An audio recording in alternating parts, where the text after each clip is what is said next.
तो गाइज आत्मा क्या होती है, उसका साइज क्या होता है, उसका वजन क्या होता है, क्या सच में होती है, चलिए वीडियो देखिए। अच्छा, कभी आपने सोचा कि आत्मा का वजन कितना होता है, आत्मा की लेंथ कितनी होती है, आत्मा का साइज क्या होता है? कभी सोचा आपने इस बारे में? बहुत लोग मानते हैं कि आत्मा का साइज हो ही नहीं सकता, क्योंकि आत्मा कॉन्शियस चीज है। जैसे आपके विचार का साइज नहीं होता। आप कहें कि आज मेरे मन में 2.5 किलो की फीलिंग आ रही है, ऐसा कभी नहीं बोलते ना आपकी मेरी फीलिंग में वजन कितना है। या आज मेरे मन में जो विचार आया वो रेक्टेंगुलर विचार आ रहा है। रेक्टेंगल का विचार आ सकता है, पर विचार रेक्टेंगुलर नहीं हो सकता ना अपने आप में। विचार तो विचार है। तो जो थॉट्स हैं, फीलिंग्स हैं, कॉन्शियस चीजें हैं, उनका आकार, उनका वजन, ये सब नहीं होता है। लोग मानते हैं कि आत्मा भी वैसी चीज है, ईश्वर भी वैसा ही है। अगर ईश्वर है तो कॉन्शियस है। आप ईश्वर का आकार मत पूछिए कि कितना लंबा, कितना चौड़ा, कितना मोटा है, मत पूछिए, वो भद्दा सवाल है, नहीं पूछना चाहिए। अब जैन लोगों ने एक बड़ी यूनिक बात कह दी। एक बार शंकराचार्य से पूछा गया कि भाई आत्मा का साइज क्या है? बोले अरे पागल, ब्रह्म ही आत्मा है, एक ही ब्रह्म है। शंकर ये नहीं मानते कि हम सबकी आत्माएं अलग अलग हैं, एक ही आत्मा है बस। हम सब तो भ्रांति के शिकार हैं। एक ही आत्मा है, वही ब्रह्म है, उसकी कोई लिमिट नहीं है, एब्सोल्यूट है। इसको बोलते हैं विभु परिमाणवाद, कि आत्मा जो है किसी भी लिमिट से परे, एब्सोल्यूट, इस आकार की आत्मा है। न्याय दर्शन फंस गया। उसने कहा इतनी बड़ी कर देंगे तो हर शरीर में कैसे घुसाएंगे? वीडियो को पूरा देखिए। हर बॉडी के अंदर होनी चाहिए आत्मा। तो उसने कहा कि आत्मा होती है, बहुत छोटी सी होती है, इतनी सी होती है, इतनी सी। यही डेकार्ट फंस गया था। डेकार्ट ने कहा कि आत्मा शरीर के अंदर होती है। पूछा कहाँ होती है? तो बड़ी लंबी लंबी कहानी सुना के बोला पीनियल ग्लैंड में होती है। पीनियल ग्लैंड आजकल तो ब्रेन के एक हिस्से को बोलते हैं पीनियल ग्लैंड, उसके हिसाब से यहाँ इसके आसपास कहीं होना चाहिए था पीनियल ग्लैंड। कुछ लोग मानते हैं कि नहीं, ब्रेन के अंदर ही बोल रहा था। पीनियल ग्लैंड के अंदर आत्मा होती है। उससे पूछा अच्छा थोड़ा समझाओ जरा। शरीर और आत्मा के बीच का लिंक एस्टेब्लिश करने के लिए पीनियल ग्लैंड होता है। लोगों ने अच्छा ये बताओ, शरीर एकदम भौतिक है, आत्मा एकदम अभौतिक है, इनके बीच में कैसे कम्युनिकेशन हो रहा है? जैसे मैं यूं कहूं कि एक इलेक्ट्रिक स्टैंड है, यहां एक विचार खड़ा हुआ है, एक विचार और इस लकड़ी की मेज में कैसे बातचीत होगी? इसकी प्रॉपर्टीज एकदम अलग है, उसकी एकदम अलग है, कम्युनिकेशन कैसे होगा? तो उसने बड़ा सोच के बोला, छक्का मारा उसने नोबेल पे, कहा कि एक पीनियल ग्रंथि होती है, पीनियल ग्लैंड होता है, स्प्रिंग जैसा होता है। बॉडी में कुछ होता है तो इसकी मूवमेंट होती है, इसकी मूवमेंट से उसे पता लग जाता है। आत्मा में कुछ होता है तो ये मूव करती है, उससे बॉडी को पता लग जाता है।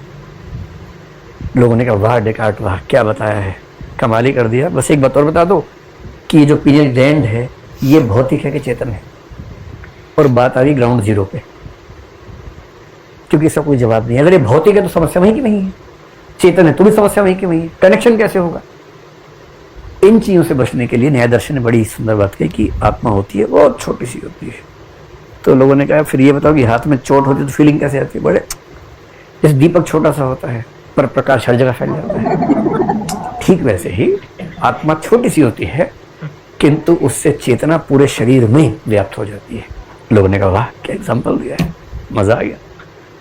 इसको बोलते हैं अणुपरिमाणवाद, कि आत्मा एटॉमिक साइज की है, एटम जैसे साइज की है, छोटी सी है, पूरी बॉडी में उसका इफेक्ट रहता है, लेकिन साइज बहुत छोटा है। हालांकि न्याय दर्शन से अगर आप पूछेंगे कि आत्मा का साइज निकाला कैसे, और या ये सवाल पूछेंगे कि अगर साइज है तो भौतिक होगा, क्योंकि साइज तो भौतिक चीज का होता है, तो बहुत मुश्किल सवाल है। हालांकि न्याय दर्शन की जो आत्मा है वो कुछ कुछ भौतिक है, तो वो शायद बच जाएंगे, बाकी लोग नहीं बच पाएंगे। अब जैन दर्शन से लोगों ने कहा बताओ भैया बताओ आत्मा का साइज कितना है? तो मुझे नहीं पता ऐसा क्यों कहा, लेकिन उन्होंने एक नया सिद्धांत दिया जो दुनिया में किसी के पास नहीं। ये दुनिया में सबसे यूनिक विचार दिया। शंकराचार्य ने इस विचार का बड़ा मजाक बनाया। क्या विचार दिया? उन्होंने कहा कि आत्मा का जो आकार है वो शरीर के आकार के बराबर होता है। जैसे शरीर में आत्मा होती है उस शरीर के आकार की ही आत्मा हो जाती है। लोगों ने अपना माथा ठनका, बोले ठीक से समझाओ, भी नहीं समझा रहा हमको। बोले सिंपल है, शरीर जितने आकार का है उसी आकार की आत्मा है। आत्मा को समझिए जैसे पानी है, जिस पात्र में जाता है उसी आकार का हो जाता है, उसी तरह से आत्मा भी जिस शरीर में जाती है उस आकार की हो जाती है। फिर समझाने के लिए बोले पिपीली का पुद्गलम प्राप्य पिपीली का भवती, हस्ती पुद्गलम प्राप्य हस्ती भवती। ये देखने में आतंकवादी वाक्य लग रहा है, बहुत आसान है। इसका मतलब बहुत आसान है। पिपीली का होती है चींटी, पुद्गल का मतलब शरीर, पुद्गल का मतलब भौतिक, तो यहाँ शरीर की सेंस। चींटी का शरीर प्राप्त होता है, पिपीली का भवती, तो आत्मा चींटी जैसी हो जाती है। हस्ती का मतलब होता है हाथी, हाथी का शरीर प्राप्त होता है तो हाथी जैसी हो जाती है। तो जो आत्मा है, आत्मा का साइज उस शरीर के साइज के मुताबिक एडजस्ट होता है जिस शरीर में वो होती है। तो लोगों ने बड़ा मजाक बनाया, बोले अच्छा इसका मतलब अगर कोई बच्चा मोटा हो जाए खा खा के, उसकी आत्मा बढ़ती जा रही है, इसका मतलब तो अगर शरीर से आत्मा ऐसे बढ़ेगी और इसका मतलब जब बच्चा बड़ा तो उसकी आत्मा भी बढ़ रही है साथ साथ। तो ज्ञान दर्शन के लोगों ने कहा भैया थोड़ा ठीक से समझो, ये मजाक नहीं है। नहीं, जो विस्तार है आत्मा का वो भौतिक वस्तु के विस्तार जैसा नहीं है। कैसे? जैसे ये फोन जहां है, जिस भी जगह पर है, क्या ठीक उसी जगह पर ये पेन हो सकता है? नहीं हो सकता। ये हटेगा तो पेन यहाँ आ सकता है। जब तक ये फोन यहाँ पर है, ये पेन नहीं जा सकता इसके अंदर, क्योंकि दो अलग भौतिक वस्तुएं हैं। और भौतिक वस्तुओं का विस्तार एक्सक्लूसिव होता है, एक दूसरे में जुड़ नहीं सकता है। आत्मा का जो विस्तार है वो वैसा नहीं है। जैसे इस कमरे में एक लाइट, उन्हीं के एग्जांपल दे रहा हूँ, उस समय लाइट नहीं होती तो उस समय दीपक होता था, तो मैं दीपक के बदले बल्ब लगा रहा हूँ। इस कमरे में एक लाइट हमने ऑन की मान लीजिए, तो वो लाइट एक जगह तक रहेगी, पूरे में फैल जाएगी, पूरे में फैलेगी। फिर आपने पीछे की साइड में एक लाइट और ऑन कर दी। अब इन दोनों लाइट्स का प्रकाश एक्सक्लूसिव है या मर्ज हो गया आपस में? मर्ज हो गया। ठीक वैसे ही आत्मा का जो विस्तार है वो आपस में मर्ज होने वाला है।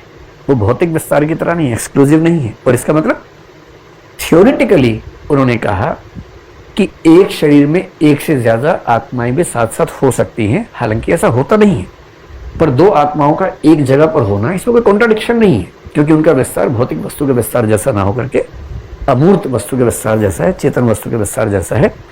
इस सिद्धांत को कि शरीर के अनुसार उसका आकार बनता है, इसको भारत में बोलते हैं मध्यम परिमाणवाद, जो कि शंकराचार्य के विभु परिमाणवाद और न्याय दर्शन के अणु परिमाणवाद के बीच की स्थिति है। न्याय क्या बोल रहा है? छोटी सी आत्मा होती है। शंकर क्या बोल रहे हैं? पूरे ब्रह्मांड को एक आत्मा, मतलब उस स्पेस में नहीं कहना चाह रहे कि उसको समझें, लेकिन अगर समझें तो एब्सोल्यूट है, कोई लिमिट नहीं है उस आकार की। ये क्या बोल रहे हैं? शरीर के आकार के अनुसार आत्मा होती है, और इसीलिए हाथ में भी चोट लगे तो फील होता है, पैर में लगे तो फील होता है। इसका मतलब आत्मा पूरे शरीर के साथ संपर्क में रहती है। और इसी विचार को उन्होंने मध्यम परिमाणवाद कहकर क्या बात सही है? वीडियो को ज़्यादा शेयर कीजिए और कमेंट में जरूर बताएं।